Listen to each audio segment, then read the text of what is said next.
सर्वांचे करिअर मित्र काउन्सिलिंगमध्ये स्वागत आहे. पुढच्या काही तासात आता तुम्हाला प्रोव्हिजनल मेरिट लिस्ट बघायला मिळेल.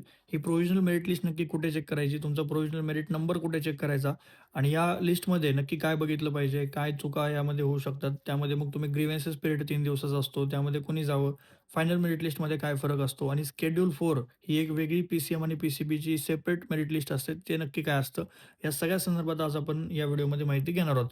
तर आता सगळ्यात पहिला प्रश्न म्हणजे प्रोव्हिजनल मेरिट नंबर तुम्ही कुठे चेक करायचा? तर ही मागच्या वर्षी 2025-26चं पोर्टल आहे. या पोर्टलमध्ये खाली तुम्हाला बघायला मिळेल, check your provisional merit list status. या टॅबवर क्लिक केल्यानंतर तुम्हाला असा टॅब समोर बघायला मिळणार आहे. इथं तुम्हाला ॲप्लिकेशन आयडी जो तुम्ही रजिस्ट्रेशन झाल्यानंतर जनरेट होतो आणि व्हिडिओला स्टार्ट करण्याआधी जर तुम्हाला कमी पर्सेंटाइल असतील आणि जर तुम्हाला स्पॉट राउंड आणि मॅनेजमेंट कोट्यातून ॲडमिशन घ्यायचं असेल, तर मग त्या काउन्सिलिंगसाठी आपले काउन्सिलिंगच्या बॅचेस स्टार्ट झालेल्या आहेत. आपल्या बॅचेसमध्ये स्पॉट राउंड आणि मॅनेजमेंट कोट्याच्या राउंडसाठी बेस्ट गाईडन्स केला जातो.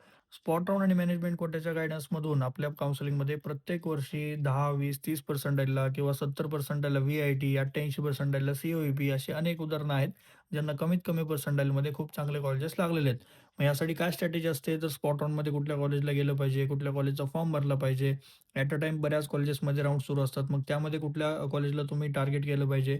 हा सगळा स्पॉट राउंडचा गाईडन्स आणि जर कमी पर्सेंटाइल असतील तर आय-एल-एस कोट्याचा गाईडन्ससुद्धा आपण आपल्या काउन्सिलिंगमध्ये करतो.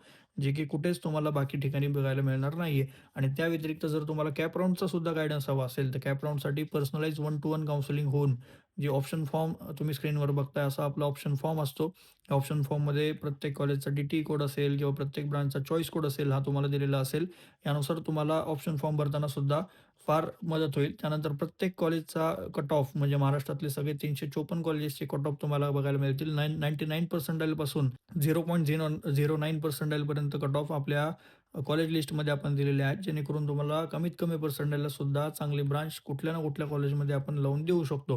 त्या व्यतिरिक्त सगळ्या महाराष्ट्रातले जेवढे 364 कॉलेजेस आहेत, मग त्या प्रत्येक कॉलेजचा ॲड्रेस असेल, त्या कॉलेजचा टाइप असेल, मग ते ऑटोनॉमस असेल किंवा मायनॉरिटी कॉलेज असेल, नॉन मायनॉरिटी असेल, युनिव्हर्सिटीचं असेल किंवा गव्हर्नमेंट असेल, कुठल्या युनिव्हर्सिटीशी ते ॲफिलिएटेड आहे, कुठली डिग्री तिथे प्रोव्हाईड केली जाते, त्या कॉलेजमध्ये कुठल्या-कुठल्या ब्रांचेस आहेत, त्याचं स्टार्टिंग इयर काय आहे, टोटल इनटेक किती आहे, हा सगळा डेटा तुम्हाला आपल्या काउन्सिलिंगच्या बॅचेसमध्ये पर्सनल काउन्सिलिंगच्या बॅचेसमध्ये मिळणार आहे.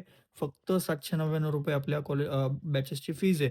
त्यामध्ये सगळ्या कॉलेजेसचे आपण फीज स्ट्रक्चरसुद्धा वेगवेगळं दिलेलं आहे. मग प्रत्येक जिल्ह्यातले जेवढे कॉलेजेस आहेत, मग त्यामध्ये ट्युशन फीज किती आहे, डेव्हलपमेंट फीज किती आहे, टोटल फीज किती आहे, प्रत्येक कॉलेजचं सेपरेट डेटा आपण यामध्ये प्रोव्हाईड केलेला आहे. प्रत्येक कॉलेजची प्लेसमेंट असेल, तिथे ॲव्हरेज पॅकेज असेल, मीडियन पॅकेज असेल, हा सगळा ॲनालिसिस तुम्हाला आपल्या काउन्सिलिंगमध्ये मिळणार आहे. त्यामुळे लवकरात लवकर कॅप राउंडच्या काउन्सिलिंगसाठी, स्पॉट राउंडच्या काउन्सिलिंगसाठी आणि मॅनेजमेंट कोट्याच्या काउन्सिलिंगसाठी आपल्या काउन्सिलिंगमध्ये एनरोल करा. काउन्सिलिंगमध्ये एनरोल करण्यासाठी स्क्रीनवर तुम्हाला माझा नंबर दिसत असेल आणि WhatsApp ग्रुपची लिंक आपण ह्या डिस्क्रिप्शन बॉक्समध्ये दिलेली आहे. दोन्ही ठिकाणून तुम्ही काउन्सिलिंगसाठी इन्क्वायरी करू शकता आणि लवकरात लवकर त्यामध्ये एनरोल करून घ्या.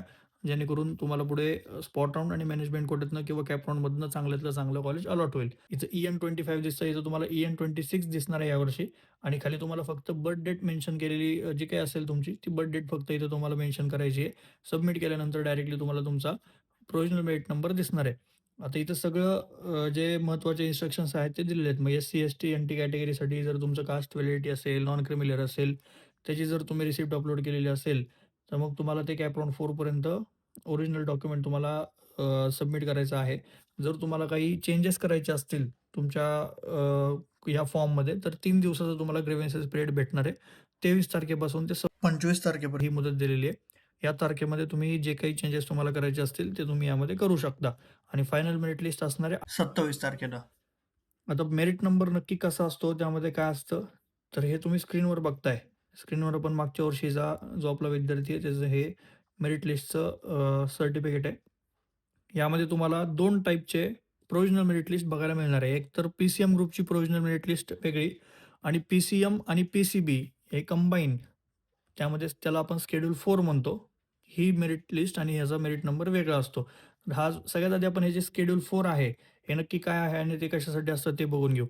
तर शेड्यूल 4 म्हणजे काय? ज्या विद्यार्थ्यांनी नीट दिली असेल किंवा पी-सी-बीच्या ग्रुपमधून रजिस्ट्रेशन केलं असेल, त्या विद्यार्थ्यांना सुद्धा इंजिनिअरिंगमध्ये ॲडमिशन घेता येतं. अशा विद्यार्थ्यांना इंजिनिअरिंगच्या 9 ब्रांचेसमध्ये ॲडमिशन घेता येतं. मग त्यामध्ये एक ॲग्रीकल्चर असेल, बायोटेक्नॉलॉजी असेल, फूड इंजिनिअरिंग असेल, leather packaging, pharmaceutical, printing, fashion आणि टेक्सटाईल.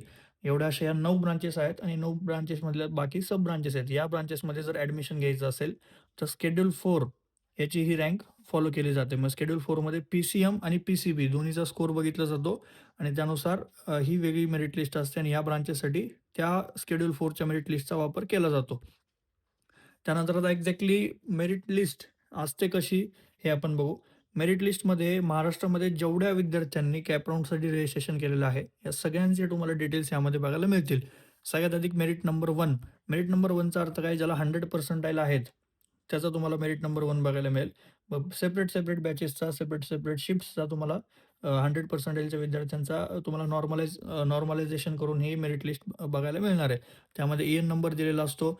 कॅन्डिडेटचं पूर्ण नाव असतं, जे काही जेंडर असेल तुमचं, त्यानंतर मग कुठले जे काही स्पेशल कॅटेगरी असेल, पी-डब्ल्यू-डी असेल, डिफेन्स असेल, ऑर्फन असेल, ई-डब्ल्यू-एस असेल, टी-एफ-डब्ल्यू-एस असेल, हे सगळं तुम्हाला इथे बघायला मिळेल. त्यानंतर मायनॉरिटीसुद्धा लिंग्विस्टिक मायनॉरिटी किंवा रिलिजियस मायनॉरिटी तुम्हाला इथे बघायला मिळणार आहे.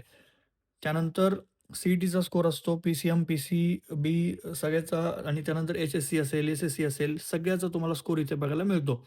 आता मेरिट लिस्टमध्ये जर तुम्हाला सी-ई-टीमध्ये सेम पर्सेंटाइल असतील, तर मग तुम्हाला ज्यामध्ये मॅथ्समध्ये जर जास्त पर्सेंटाइल असतील, तर तुम्हाला जास्त प्रेफरन्स दिला जातो. मॅथ्सचे जर सेम असतील, तर फिजिक्सचा आणि मग केमिस्ट्रीचा. ते सगळे जर सेम असतील, तर मग एच-एस-सीचे मार्क्स बघितले जातात. एच-एस-सीमध्ये सुद्धा सेम सगळ्यात आधी मॅथेमॅटिक्स, मग फिजिक्स आणि केमिस्ट्री याचे मार्क्स बघितले जातात आणि त्यानुसार हा मेरिट नंबर ठरतो. मागच्या वर्षी जवळपास 2,00,000 विद्यार्थ्यांनी कॅप राउंडचं रजिस्ट्रेशन केलेलं होतं आणि त्यांचा मेरिट नंबर इथे तुम्हाला बघायला मिळेल. यावर्षी हा जो मेरिट नंबर आहे, तो जवळ-जवळ एक 10,000 ते 20,000 विद्यार्थ्यांनी वाढू शकतो. कारण 30,000 विद्यार्थ्यांनी मागच्या वर्षीपेक्षा जास्त विद्यार्थ्यांनी सी-ई-टी दिलेली आहे. तर यामध्ये एक 20,000 ते 30,000चा फरक पडू शकतो. आता त्यानंतर तुमचं जे मेरिट नंबरचं जे सर्टिफिकेट येईल, त्यामध्ये सेपरेट कॅटेगरी तुमची जी काही तुम्ही कॅटेगरी मेन्शन केलेली असेल, त्यानुसार तुमचा जो मेरिट नंबर आहे तो बघायला मिळणार आहे. जनरल मेरिट नंबर तुम्हाला स्टेट मेरिट नंबर तर असेलच. त्यानंतर तुम्हाला कॅटेगरी, जी काही कॅटेगरी असेल तुमची, एस-सी कॅटेगरी असेल, ओ-बी-सी कॅटेगरी असेल, त्यानुसार तुम्हाला मेरिट नंबर बघायला मिळेल. जी काही युनिव्हर्सिटी तुमची असेल, तर युनिव्हर्सिटी वाईज सुद्धा सेपरेट मेरिट नंबर तुम्हाला इथे बघायला मिळणार आहे. आणि त्या व्यतिरिक्त ऑल इंडिया कॅटेगरीचा जो काही मेरिट नंबर असेल, तो सुद्धा तुम्हाला इथे बघायला मिळून जाईल. आता ऑल इंडिया नंतर जे आपण मेरिट लिस्ट बघणार आहोत, या मेरिट लिस्टसुद्धा 3 टाईपच्या असतात. सगळ्यात आधी तर ऑल इंडिया मेरिट लिस्ट आणि त्यानंतर मग जम्मू काश्मीरची मेरिट लिस्ट आणि महाराष्ट्राची मेरिट लिस्ट. आता मागच्या वर्षी जम्मू काश्मीरच्या जवळ-जवळ एक 300 ते 350 365 विद्यार्थ्यांनी जम्मू काश्मीरच्या कोट्यामधून रजिस्ट्रेशन केलं होतं. यांची सुद्धा सेपरेट मेरिट लिस्ट तुम्हाला बघायला मिळेल. आणि यानंतर 3 दिवसाचा ग्रेव्हियन्सेस पिरियड आहे. 3 दिवसाच्या ग्रेव्हियन्सेस पिरियडनंतर तुम्हाला फायनल मेरिट लिस्ट बघायला मिळणार आहे. 27 तारखेला तुम्हाला फायनल मेरिट लिस्ट बघायला मिळून जाईल. ग्रेव्हियन्सेस पिरियडमध्ये नक्की हा ग्रेव्हियन्सेस पिरियड कोणासाठी आहे? जर एखाद्याचं कोणाचं स्पेलिंग मिस्टेक असेल किंवा एखाद्याची कॅटेगरी चेंज करायची असेल किंवा जे काही तुमच्याकडून काही चुकीचं झालेलं असेल तुमच्या फॉर्ममध्ये, तर तो फॉर्म तुम्ही रिव्हर्ट करू शकता. तुम्हाला ज्या स्क्रुटिनी सेंटरवर तुम्ही व्हेरिफिकेशन केलेलं आहे, तिथं जाऊनच तुम्हाला हा फॉर्म रिव्हर्ट करता येईल. दुसरीकडून करता येणार नाहीये.